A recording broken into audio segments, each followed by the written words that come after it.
सोमवार को रुद्रप्रयाग प्रवास के दौरान प्रदेश के कृषि मंत्री गणेश जोशी ने रुद्रप्रयाग के दुर्गाधार में पहुंचकर खेतों का दौरा किया और मिलेट्स फसल, मडवा, सोयाबीन, तौर, गहत, चौलाई फसलों का अवलोकन किया।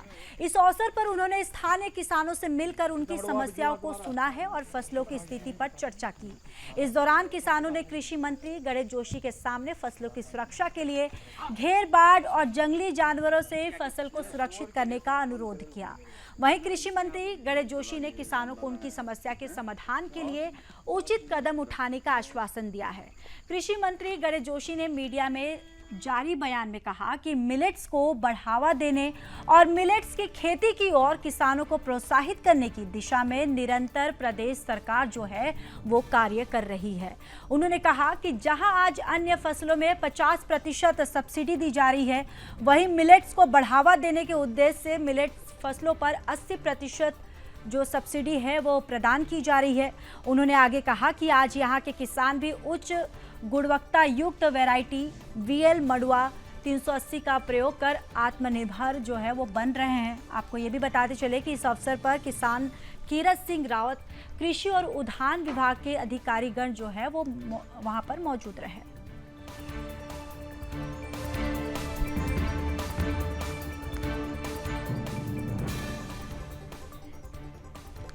तो देखिए, खबर रुद्रप्रयाग से है, जहां कृषि मंत्री ने रुद्रप्रयाग पहुंचकर यहां खेतों का उन्होंने दौरा किया है, खेतों का निरीक्षण किया है और गणेश जोशी ने किसानों की समस्याओं को, दरअसल यहां निरीक्षण के दौरान उन्होंने समस्याओं को सुना और गणेश जोशी ने समस्याओं के समाधान के लिए यहां किसानों को आश्वासन दिया है और उन्होंने कहा है कि अवसर पर किसान कीरत सिंह जो है वो भी इस दौरान मौजूद रहे और इस दौरान कृषि मंत्री जो है गणेश जोशी उन्होंने किसानों की समस्याएं सुनी और साथ ही साथ किसानों को हर जो उनकी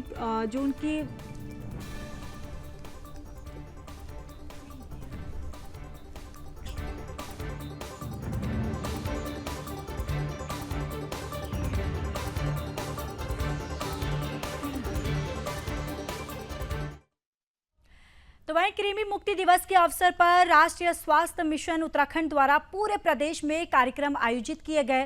कार्यक्रम का आयोजन देहरादून के गांधी इंटरमीडिएट कॉलेज में किया गया, जिसमें स्वास्थ्य राष्ट्रीय मिशन उत्तराखंड की MD स्वाति भदौरिया ने शिरकत की। इस दौरान तमाम स्कूलों के छात्र छात्राओं ने कार्यक्रम में हिस्सा लिया। वहीं बच्चों को कृमिनाशक दवाइयां जो है उसका सेवन करवाया गया। कार्यक्रम के दौरान मिशन निदेशक स्वाति भदौरिया ने कहा कि पूरे प्रदेश में स्कूली बच्चों को कृमिनाशक दवाइयां का सेवन करवाया जा रहा है, जिसमें उत्तराखंड के लगभग 23,000 स्कूलों में कार्यक्रम आयोजित किए गए हैं। तो वहीं 30,000 आंगनबाड़ी केंद्रों पर भी बच्चों को दवाइयां का सेवन करवाया गया है। तो कृमि मुक्ति दिवस पर कार्यक्रम का आयोजन किया गया। इस कार्यक्रम में बच्चों को कृमिनाशक दवाइयां जो है वो खिलाई गई और कार्यक्रम में स्कूली बच्चों ने दरअसल बढ़ चढ़कर भाग लिया। 23,000 स्कूलों में कार्यक्रम का आयोजन किया गया।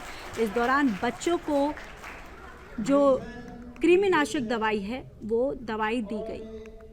हमारे CMO साहब और गणमान्य पदाधिकारी जो आए हैं, आपका हार्दिक स्वागत। इस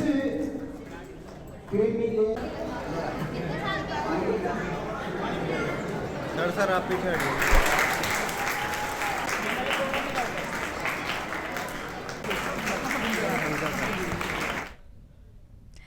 तो चलिए आगे बढ़ते हैं। नरेंद्र नगर के पालिका रामलीला मैदान में 3 से 10 अक्टूबर तक 48वें श्री सिद्धपीठ कुंजापीर पर्यटन विकास मेले का भव्य आयोजन किया जाएगा। मेले की तैयारियों को लेकर कैबिनेट मंत्री सुबोध उनियाल की अध्यक्षता और जिला अधिकारी मयूर दीक्षित की मौजूदगी में चर्चा की गई।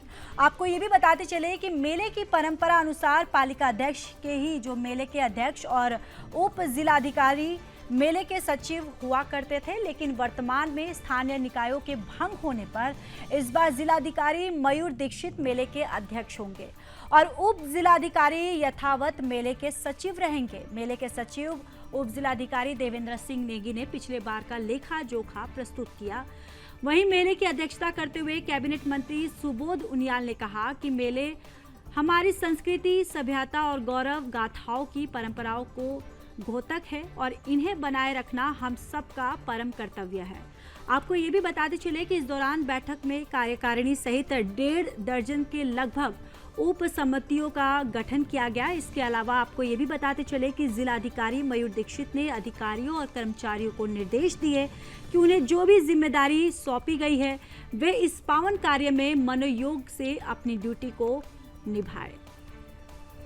तो श्री सिद्धपीठ कुंजापुरी पर्यटन विकास मेले का आयोजन होगा और जिसको लेकर 3 से 10 अक्टूबर तक मेले का आयोजन किया जाएगा। जिलाधिकारी मयूर दीक्षित मेले के अध्यक्ष होंगे और मेले की तैयारियों को अधिकारी जिम्मेदारी से निभाएंगे। उनके द्वारा ये तमाम बातें कही गई हैं।